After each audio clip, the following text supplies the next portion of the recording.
Repentance is our life style. ప్రతి నిమిషం కూడా నడుస్తున్నప్పుడు ఎక్కడో తప్పటడుగు వేస్తాము. ఐఎమ్ సారీ అని చెప్పాలి, మళ్ళా ఆయన అడుగులో అడుగు వేయాలి. కనుక రిపెంటెన్స్ ఎప్పుడో సంవత్సరానికి ఒకసారో ఎప్పుడో ఏడుపు వచ్చినప్పుడు ఓ ప్రభు అని అరగంట ఏడ్చి మళ్ళా ఎప్పటికాలి ఇట్టి అన్నట్టు బతికితే అది బుద్ధి లేని క్రైస్తవం అంటారు. అని చెప్తేనే బులే క్రైస్తవం అని. ఇట్లాంటి వాళ్లకు క్రైస్తవ పిచ్చాసుపత్రి ఒకటి కట్టించాలా?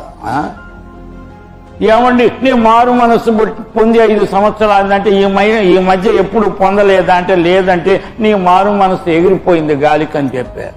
ఏం మారు మనస్సు? ఎన్నిసార్లు? జీవితం అంతా మారాలి మారాలి మారాలి. మనము మారుతూనే ఉండాలి. యేసు రూపము మనకు 100% వచ్చే వరకు నీవు మారుతూ ఉండాలి. ఆ మారడం నీలో లేకపోతే నిన్ను పక్కన పెట్టేసేయాలి.